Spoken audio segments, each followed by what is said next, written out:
presented by Bob Mitch. This is the story of Morbius, brought to you by the followers of the cult of Morbius. You can read along with me in your book. You will know it is time to turn the page when you hear Morbius roar. All right, let's begin now.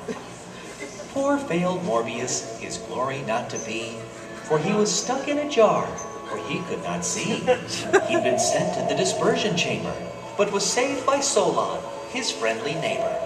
Solon was deft with his cunning and smarts.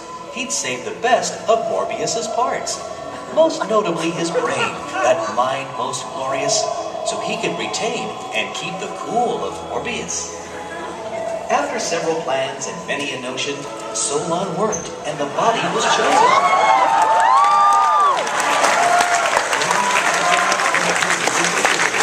But the sisters of arm were displeased, and merciless these flame-keepers teased, with cruel things uttered under their breath. Portlius, Morbius, death, death, death.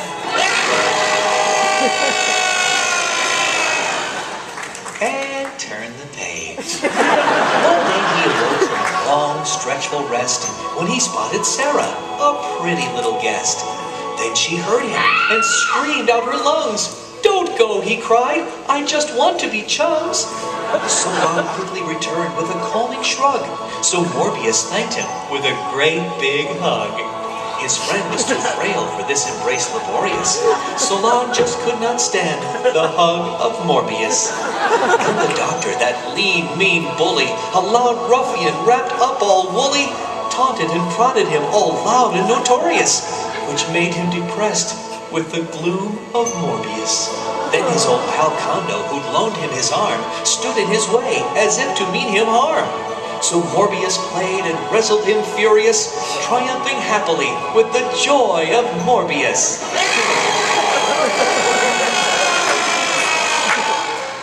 And turn the page. That doctor returned with hot air and phooey, calling him names like Emperor Chop Suey. He challenged him to any test he could name. What? Mind-bending? The fun Milton Bradley game? Morbius accepted, for his mind was not soft. The battle is won easily, but at what cost?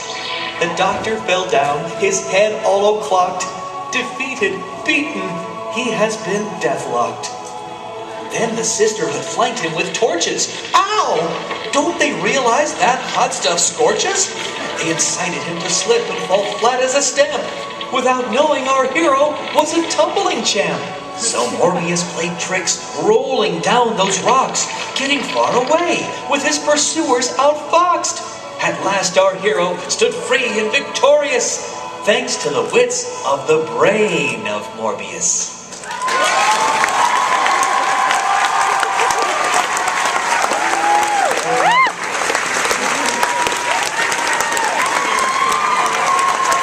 Number 12, The Story of Morbius, produced by Bob Mitch, with props, Scott Gabriel, Sarah Clark, Rachel Ashley Lovelace, Amanda Cohen, April Mazzocco, Aubrey West, and designed by Paul Salamoff.